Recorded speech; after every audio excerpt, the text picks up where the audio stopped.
Hello, എല്ലാവർക്കും greenery വ്ളോഗിലേക്ക് സ്വാഗതം. ഇന്നത്തെ വീഡിയോ ക്രീപ്പർ പ്ലാന്റിനെ കുറിച്ചുള്ള ഒരു വീഡിയോ ആണ്. ക്രീപ്പർ പ്ലാന്റിൽ വെച്ച് എനിക്ക് ഏറ്റവും ഇഷ്ടപ്പെട്ട പ്ലാന്റ് ആണ് ഈ ഗാർലിക് വൈൻ. ഈ ചെടിക്ക് ഗാർലിക് വൈൻ എന്ന പേര് വരാൻ കാരണം അതിൻ്റെ ഇലകൾക്കും പൂക്കൾക്കും വെളുത്തുള്ളിയുടെ മണമുള്ളത് കൊണ്ടാണ്. ഈ ചെടിയുടെ ഓരോ നോടിനകത്തു നിന്നും കുലകുലയായി പൂക്കൾ വരും. അതുകൊണ്ടാണ് വള്ളി പോലെ ചെടി കാണാൻ സാധിക്കുന്നത്. എല്ലാ നോഡിലും പൂക്കൾ തിങ്ങി നിറഞ്ഞിരിക്കും. കൂട്ടത്തോടെ പൂക്കൾ തിങ്ങി നിറഞ്ഞിരിക്കുമ്പോൾ ഒരു പ്രത്യേക ഭംഗിയാണ് കാണാൻ. ഈ ചെടി നട്ടിട്ട് ഒരു വർഷമായി. ഇതാദ്യമായിട്ടാണ് പൂക്കൾ ഉണ്ടായത്.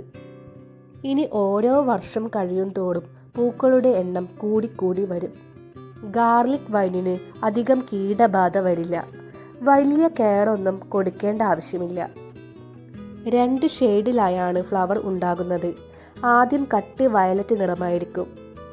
പിന്നീട് ഈ പൂവിൻ്റെ നിറം ലൈറ്റ് വയലറ്റ് നിറമായി മാറും. കുറച്ച് ദിവസമായി പൂ വിരിഞ്ഞിട്ട് മഴയായതുകൊണ്ടാണ് ഇതിൻ്റെ വീഡിയോ എടുക്കാൻ പറ്റാത്തത്. വിരിഞ്ഞപ്പോൾ നല്ല ഭംഗിയുണ്ടായിരുന്നു പൂവ് കാണാൻ. ഗാർലിക് വൈനിൻ്റെ പ്രത്യേകത എന്ന് പറയുന്നത് ഈ ചെടി ഉണ്ടെങ്കിൽ പാമ്പ് വരില്ല എന്ന് അറിയപ്പെടുന്നുണ്ട്. അത് എത്രത്തോളം ശരിയാണെന്ന് അറിയില്ല കേട്ടോ. വെളുത്തുള്ളിയുടെ മണം അടിക്കുന്നത് കൊണ്ടായിരിക്കും ഇങ്ങനെ പറയുന്നത്. പിന്നെ ഈ ചെടിക്ക് പ്രധാനമായി വേണ്ടത് നന്നായി സൺലൈറ്റ് കിട്ടുന്ന ഭാഗത്ത് നടുക എന്നതാണ്. ചട്ടിയിൽ നടുന്നതിനേക്കാളും ഏറ്റവും നല്ലത് മണ്ണിൽ നടുന്നതാണ്. നല്ല കട്ടിയുള്ള തണ്ടാണിതിന്. പ്രത്യേകിച്ച് വളമൊന്നും ഇട്ടു കൊടുക്കേണ്ടതില്ല. നടുമ്പോൾ മാത്രം ചാണകപ്പൊടിയും എല്ലുപൊടിയും വേപ്പിൻ പിണ്ണാക്കുമാണ് ഇട്ടുകൊടുത്തത്.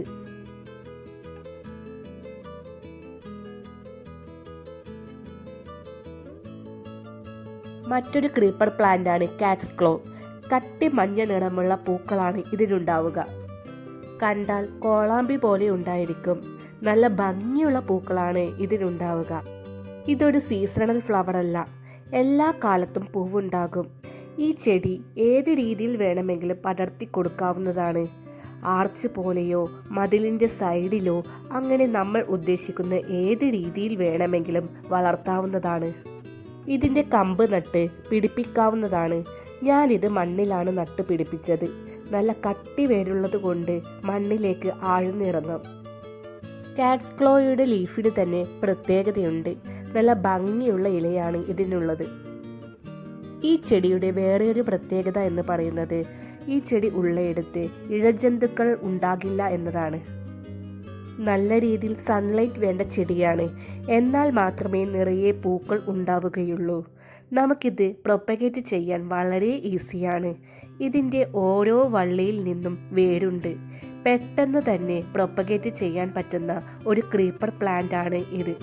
അടുത്തൊരു ക്രീപ്പർ പ്ലാന്റ് ആണ് ഗോൾഡൻ കാസ്കേഡ് അഥവാ എവർലാസ്റ്റിംഗ് ഫ്ലവേഴ്സ് എന്ന പേരിൽ അറിയപ്പെടുന്ന ഈ ചെടി. ഇത് വള്ളി പോലെ പടർന്നു വരും. നല്ല ഭംഗിയായിട്ടുള്ള ചെടിയാണിത്. ഇതിൻ്റെ പൂ കാണുമ്പോൾ കൊന്നപ്പൂ പോലെ ഇരിക്കും. എന്നും പൂക്കൾ തരുന്ന ചെടിയാണിത്. അതുകൊണ്ടാണ് എവർലാസ്റ്റിംഗ് ഫ്ലവേഴ്സ് എന്ന പേര് കൂടി വന്നത്. ഈ ചെടിയുടെ പ്രത്യേകത എന്ന് പറയുന്നത് പൂക്കൾ തന്നെയാണ് ഇലകളായിട്ട് മാറുന്നത്. കുറേ കാലം പൂക്കൾ നിറഞ്ഞു നിൽക്കും. പിന്നീട് ഇത് ഇലകളായി മാറും. അങ്ങനെ ഈ ചെടി വളർന്നു വലുതാകും. പെട്ടെന്നൊന്നും ചെടി പടർന്നു പന്തലിക്കില്ല. പൂവുണ്ടായി കഴിഞ്ഞാൽ വളർച്ച മെല്ലെ നിൽക്കും. ഒരുപാട് കാലം പൂക്കൾ അതുപോലെ തന്നെ ഉണ്ടാകും. നമുക്ക് ഏത് രീതിയിൽ വേണമെങ്കിലും പടർത്താവുന്നതാണ്. ഇത് ഞാൻ മണ്ണിലാണ് നട്ടത്.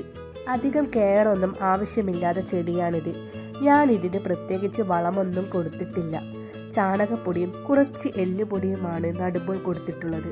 ഇന്നത്തെ വീഡിയോ എല്ലാവർക്കും ഇഷ്ടപ്പെട്ടു കാണുമെന്ന് വിചാരിക്കുന്നു.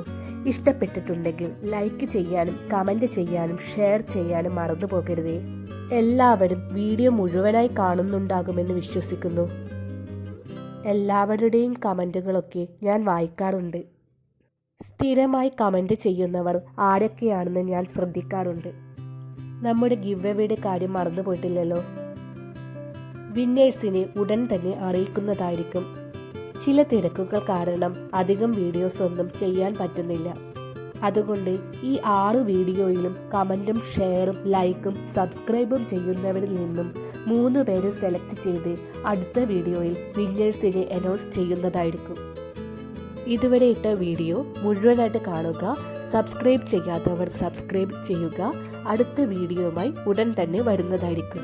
Thanks for watching.